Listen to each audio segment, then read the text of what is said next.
বাবা সিয়াম, বাবা আপনি এখানে কেন এসেছেন? আপনাকে আমি কতবার বলেছি এখানে আসবেন না। নিজের স্ত্রী সন্তানকে দূরে রেখে কি থাকা সম্ভব? এখন থেকে মনে করবেন আপনার স্ত্রী সন্তান নেই। বাবা, বাবা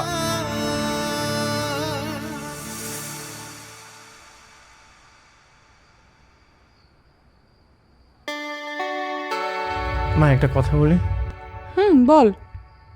সব সময় তো বলেছো বাবা অনেক খারাপ মানুষ, কিন্তু কখনো তো বললে না বাবা আসলে কি করেছে। আজকে হঠাৎ এই প্রশ্ন? না, এমনি খুব জানতে ইচ্ছা হলো, বলো না মা। তোর বাবা অন্যায়ভাবে মানুষের জমি দখল করত, অন্যায়ভাবে ইনকাম করত, সেগুলো আমার পছন্দ ছিল না। বহুবার বলার পরেও সে আমার কথা শোনেনি।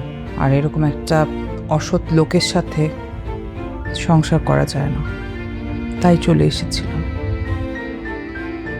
আচ্ছা মা, আমার যখন বিয়ে হবে তখন কোনোভাবে আমার বাবা মাকে নিয়ে আসা যায় না? কেন? সে এসে কি করবে? না মানে, মেয়ের পক্ষ থেকে যদি বলে বিয়েতে ছেলের বাবার উপস্থিতি থাকতে হবে, আর যদি না থাকে তাহলে এই বিয়ে হবে না। আমি যে ছোট থেকে তোকে কোলে পিঠে বড় করলাম, পড়ালেখা করাচ্ছি, মানুষ করলাম, তাতে হবে না? না মা, এমনি আমি তো এমনিই বললাম। আমার তুমি থাকলে হবে, এই পৃথিবীতে আর কিচ্ছু লাগবে না। যে মেয়ে বা মেয়ের পরিবারের তোমার বাবাকে দরকার, সেরকম মেয়ে বা মেয়ের সাথে পরিবারের সাথে সম্পর্ক না করলেই হলো।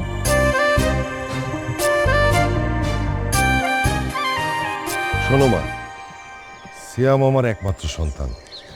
মানে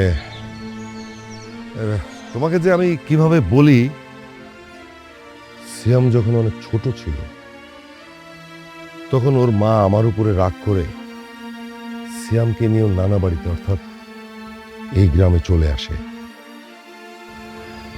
আমি এত বছর ধরে অনেক চেষ্টা করেছি ওদের রাগ ভাঙাতে, কিন্তু পারিনি। কিন্তু এইসব কথা আপনি আমাকে কেন বলছেন? মানে আমি আসলে কি করতে পারি এখানে? তোমাকে বলছি তার তো কারণ আছে।